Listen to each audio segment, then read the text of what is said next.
Portugal é um país pequeno, quase esquecido, de população ainda menor que a nação.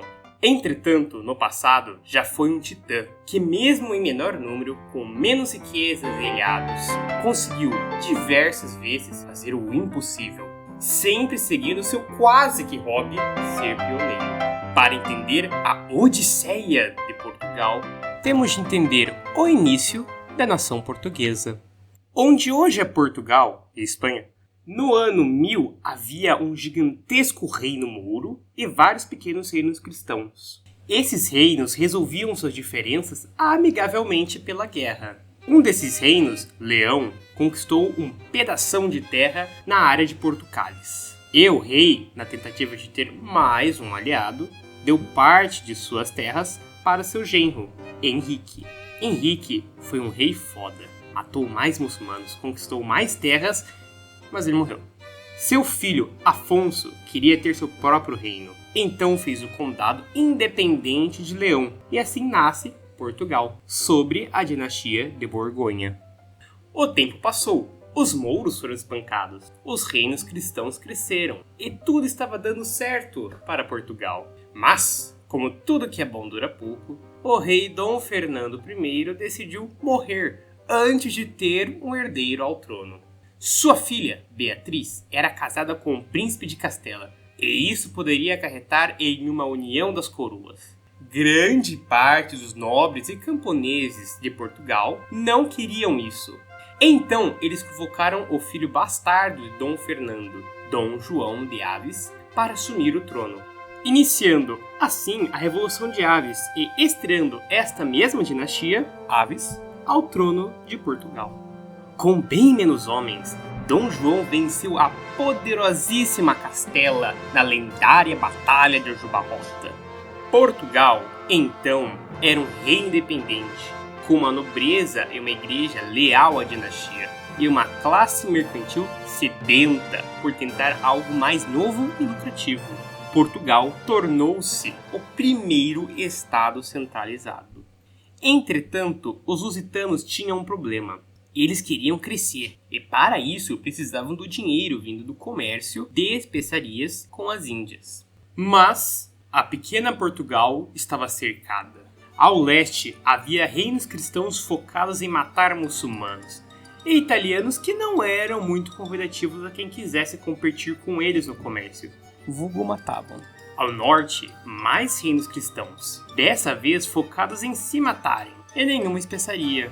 Ao sul, reinos muçulmanos, dessa vez focados em matar cristãos. E, por último, o oeste, onde só havia mar.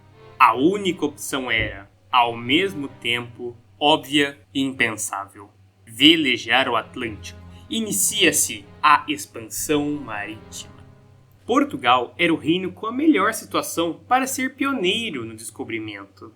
Estavam na boca do Atlântico, era uma sociedade bastante mercantil. Já conheciam bem o norte da África e tinham uma tecnologia muito avançada na área da navegação, graças aos muçulmanos e aos pescadores de alto mar portugueses.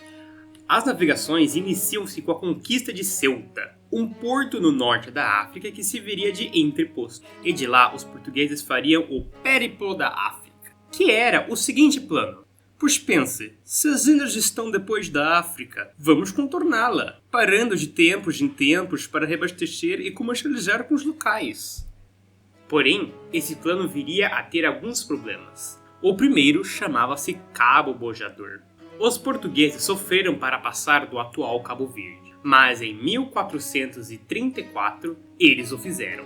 E esse feito tornou-se um marco para as navegações. Seguiram pela costa ocidental africana. Fizeram diversas feitorias, que são pequenos fortes que também eram entrepostos. Comercializaram com diversos reinos africanos que conheceram pelo caminho. E, enfim, em 1488, o lendário navegador Bartolomeu Dias passou o Cabo das Tormentas, provando que o périplo da África era possível. Pouco depois, o ainda mais lendário Vasco da Gama chega nas Índias, inaugurando a Rota do Cabo. Mas os indianos acharam que ele era pobre, porque ele não tinha nada de valor para comercializar. E após obrigarem os portugueses a fazerem alguns serviços, os mandaram de volta para casa, com algumas poucas especiarias. Se não bastasse, a Espanha decide também brincar de marinheiro e manda Colombo buscar uma rota alternativa. Colombo, entretanto, acha um fodendo novo continente, e isso ameaça o pioneirismo português nas navegações. Para evitar brincadeiras sem graças, como guerras e mortes, as nações ibéricas criam o chamado Tratado de Tordesilhas, que, resumidamente, divide o mundo em duas partes. Muito irritado, o rei Dom João II envia o ainda mais lendário Pedro Álvares Cabral para convencer os indianos a comercializar. Sem querer querendo, Cabral desvia a rota e chega num terrenão chamado Brasil. Já ouviu falar? Após oficializar a descoberta da terra de Vera Cruz, Pedrão chega nas Índias, bombardeia algumas cidades e, por puro livre-arbítrio, só que forçado, os indianos passam a comercializar com Portugal. Esse é o ápice dos lusitanos. Os portugueses ainda viriam a ir mais longe, chegando até o Japão. Mas, com a União Ibérica, o Império Português viria a decair e nunca mais seria o mesmo. Entretanto, creio eu que o seu intervalo está chegando ao fim, então vamos ter de deixar esse assunto para uma próxima. Muito obrigado por ter me ouvido e adeus!